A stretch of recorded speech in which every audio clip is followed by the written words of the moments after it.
5 more things nobody tells you about grad school. Let go. Hey darlings, welcome back to my channel, and if you're new to my channel, thanks for clicking. I know I have some new subscribers, so if you haven't seen the first video, then I suggest you go back and look at that one before you look at this one, or you can look at it in any order that you want to look at it in. But this video is going to be a continuation, part 2 of the last video I made called 5 Things Nobody Tells You About Grad School. So since I've been in grad school now for a while, now I'm in my last semester, I've learned a lot. So I figured I would come back and add on to the things that nobody tells you about grad school. So let's get started. Number 1, one of my friends actually said this when we were talking about just things that nobody tells you, or like what you expect when you go to grad school. One of those things was that you don't expect the classes to be so long. Even though you know on your schedule it says class is from this time to this time.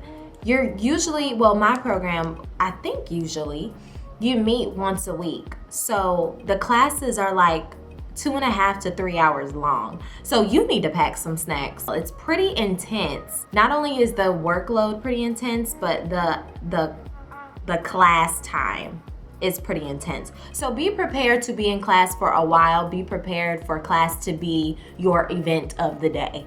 Number 2, half the stuff you learn in class will not click until you go onto your off-site internship, externship, whatever it is that you want to call it. But half the stuff you learn in the classroom, you might not get it at that time, but you will have an opportunity to really understand it once you're in it. I learned by doing it. So I know that when I went to my off-site for the fall, when I was in my school placement, and I was starting to do the things that the SOP was doing, and then I started interacting with the kids, that's when everything was like, oh, this is what they were talking about. This is what my teacher meant. This is what that disorder is. Stuff like that, it clicks when you see it. So don't get so caught up on, oh my gosh, I don't understand this 100%. If you have an opportunity to go out and actually experience what it's like to be in the field, then a lot of stuff will click then too. Number 3 is so important, and it kind of contradicts what I said in part 1, but number 3 is that balance is important. So if you remember in the first video, I said you don't really have a social life, like I wasn't as social as I used to be and everything else. And that was true to an extent, but I learned since then that balance of doing work and having fun is super important, or you will lose your mind. You need time to just relax. You need time to put the book down, okay? After the first year, and definitely after the first semester, I realized that I needed to take some serious breaks from my work and put my energy into like some hobbies, or just relaxing a little bit with friends, or just rewarding myself for the hard work that I've done. So don't get so caught up, even though grad school will most likely take over your life in some sense. Just make sure you take time to balance it out. And that's for your mental, spiritual, and emotional health, because grad school affects all of those. Number 4. Now, this is my channel, so I can say what I want to say. And you might not agree, but after a while, you don't mind taking an L.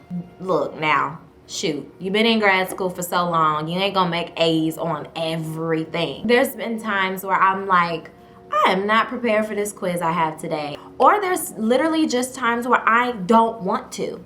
And I don't recommend this to anybody, honestly. If you got it in you to, prepare the way you need to prepare every single time, do that. It's at one point in time, grad school is literally gonna be like, listen, I've given you all I got.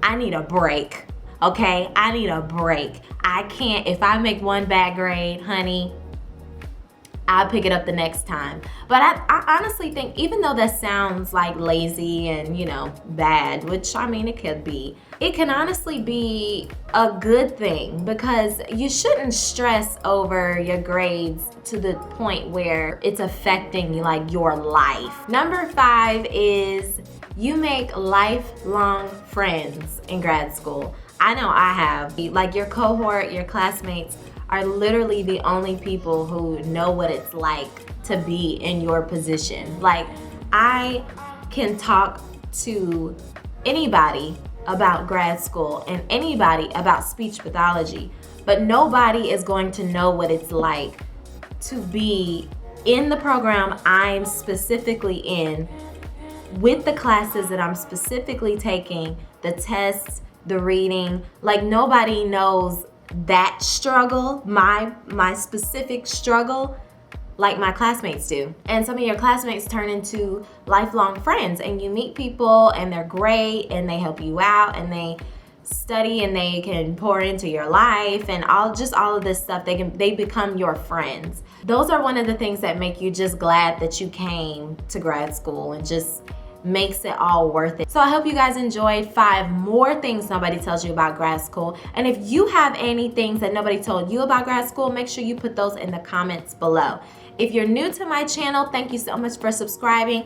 Take a look around, see what type of videos you like, thumbs up, comment, you're not too late. And if you just clicked on this video, then you explore too. Tell me what you think. Tell me some things in the comments. Don't be afraid to interact.